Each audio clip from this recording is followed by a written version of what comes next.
How's it going, guys? My name is Tavarish, and today I'm going to show you a snippet from a new podcast I'm doing with Andrew Howell called Wrench Every Day.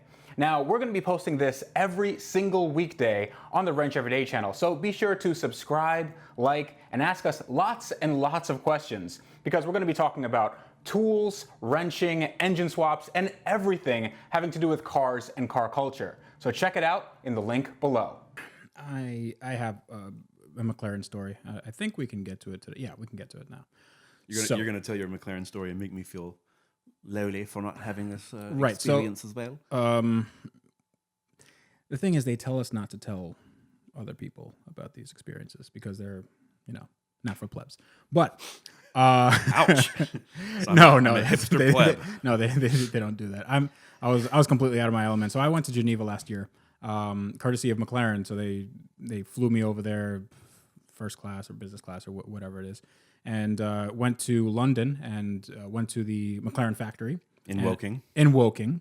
And I drove a 570S and or GT. We had both.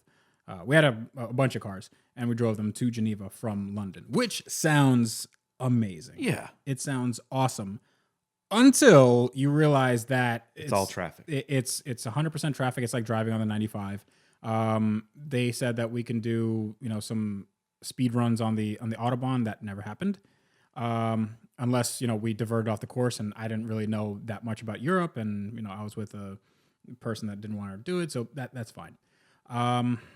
It was basically, you're in a car that's not yours, that you can't afford. It's really expensive. There's people that own the car, or they work for the company that owns the car, and they're monitoring you. They're behind you, making sure you don't do anything stupid.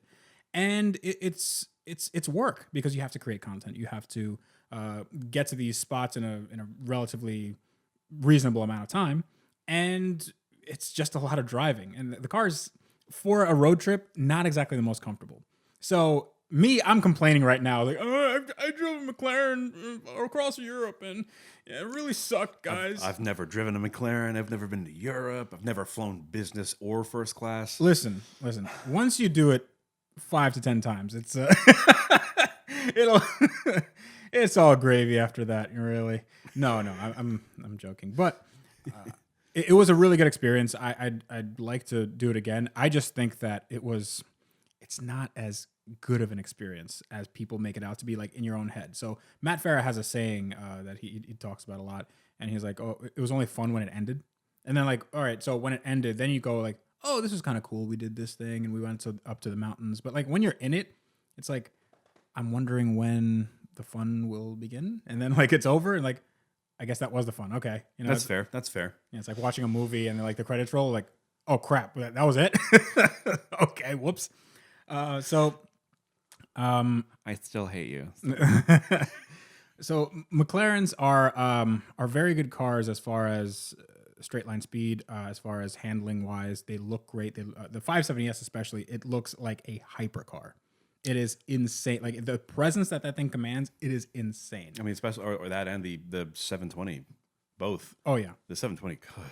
Yeah, so I was there for the 720 launch. I haven't gotten any chances to sit in one, or actually I did sit in one, but I haven't driven one or anything like that. But 720 is a phenomenal car. So you can ask Salamandrin for his driving. Hey yo, Salamandrin, holler at me.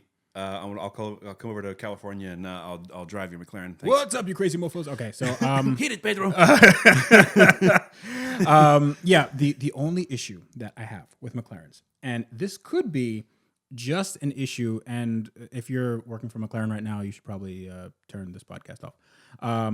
The only issue I have with McLarens is that the build quality wasn't as good as I thought it would be, in terms of fit and finish, in terms of the panel gaps.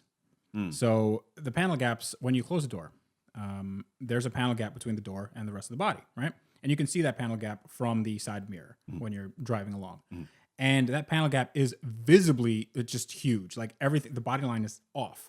So I was wondering that it was just, I thought that it was just the car that I got. Maybe it's these press cars, they get beaten up. Right. They get, sometimes they're prototypes and whatever. Fine.